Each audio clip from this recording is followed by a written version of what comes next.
Kanjeng Sunan Kuning. Di sini juga terlihat ada tempat untuk menaruh dupa ya sepertinya. Ya, di masing-masing makam juga memiliki tempat untuk menaruh dupa. Pemirsa bisa lihat di sini atapnya masih berwarna merah dan kuning juga.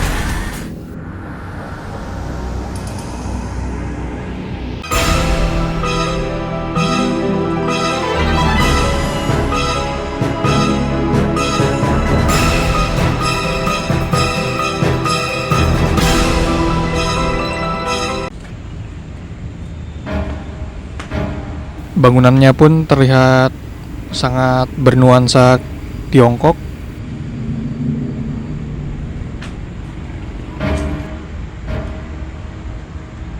Di sini juga terlihat ada strukturisasi dari pengurus area makam Sunan Kuning. Tiba-tiba lampu saya kedap-kedip pemirsa.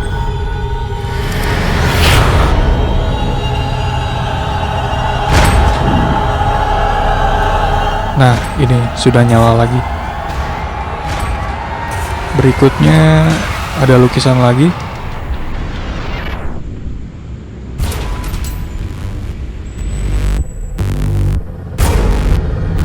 Baik, saya akan coba masuk. Assalamualaikum.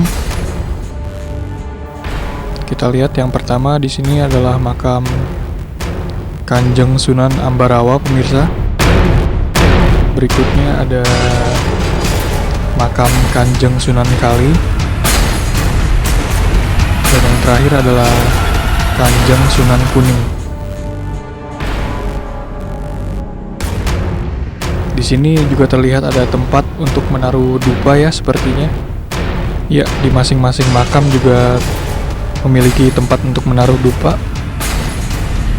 Pemirsa bisa lihat di sini atapnya masih berwarna merah dan kuning juga.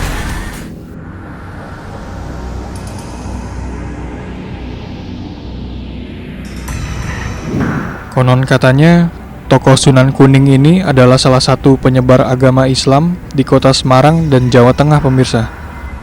Di sini juga tersedia buku bacaan doa-doa, pemirsa. Ada Yasin juga.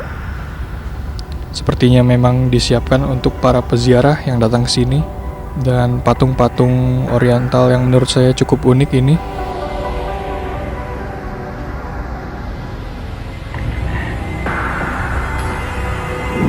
Oke, sekarang kita coba keluar lagi ya pemirsa.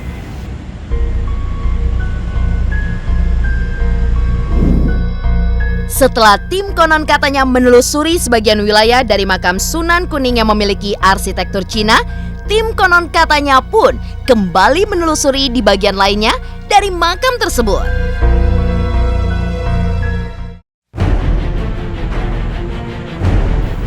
Baik, sekarang kita coba explore ke area belakang makam dari Sunan Kuning. Bisa dilihat pemirsa, tempatnya benar-benar berada di dataran tinggi. Terasa sangat sejuk juga. Di sini ada pohon besar lagi.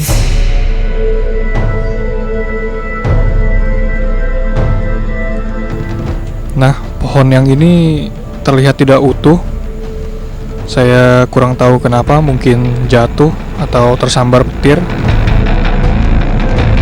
Oke pemirsa, konon katanya itulah hasil eksplorasi saya di makam Sunan Kuning, Semarang. Setelah menjalani eksplorasi di makam Sunan Kuning, tim konon katanya pun menyimpulkan bahwa makam tersebut terlihat bersih dan terawat.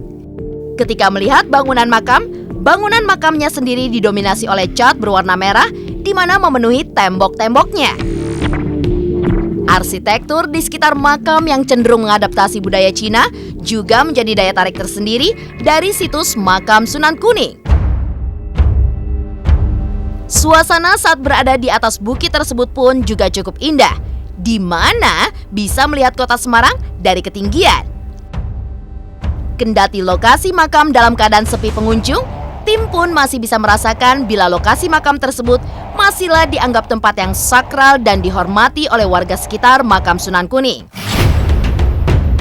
Sejarah dan kisah Sunan Kuning.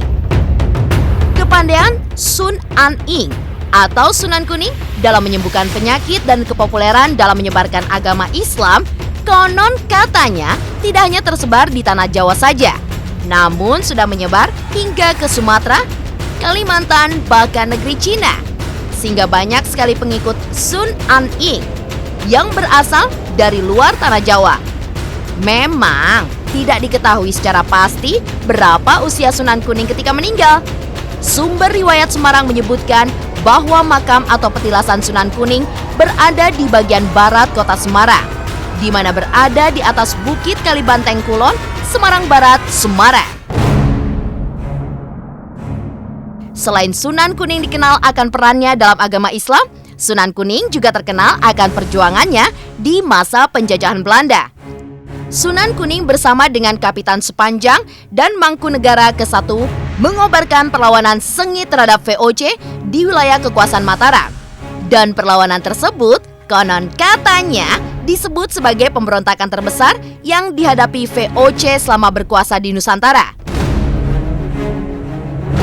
Sampai sekarang, makam Sunan Kuning konon katanya sering didatangi oleh para pengikutnya untuk berziarah. Makam Sunan Kuning ini memang semakin lama semakin dikenal masyarakat Semarang. Hal ini pun didasari lantaran kepandaian Sunan Kuning dalam menyembuhkan penyakit serta kepopulerannya dalam menyebarkan agama Islam, di mana hal inilah yang akhirnya mendorong masyarakat untuk berziarah ke makam Sun An Ing atau Sunan Kuning ini. Makamnya sendiri hingga kini masih sering didatangi para peziarah, di mana para peziarah yang datang tak hanya masyarakat Semarang saja, namun juga berasal dari Kalimantan, Jawa Timur, negeri Cina, Thailand, bahkan dari Australia. Makam Sun An Ing yang terkenal itu saat ini sudah berganti nama menjadi Makam Tepi Swiring Mbah Sunan Kuning atau Makam Sunan Kuning. Hal itu berawal dari kesulitan lidah Jawa yang melafalkan Sun An Ing, di mana agar mudah diucapkan menjadi Sunan Kuning. Setelah tim konon katanya melakukan penelusuran di makam Sunan Kuning, lantas seperti apa penelusuran tim konon katanya saat mengunjungi makam dari Ki Ageng Pandanaran yang juga berlokasi di Semarang? Saksikan hanya di Konon Katanya.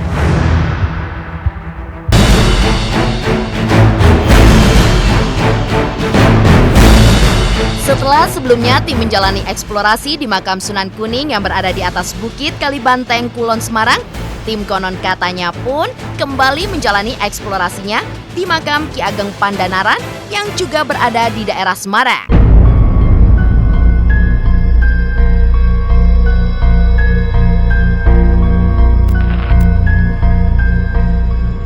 Pemirsa Konon Katanya, sekarang saya sedang berada tepat di depan komplek makam Ki Ageng Pandanaran.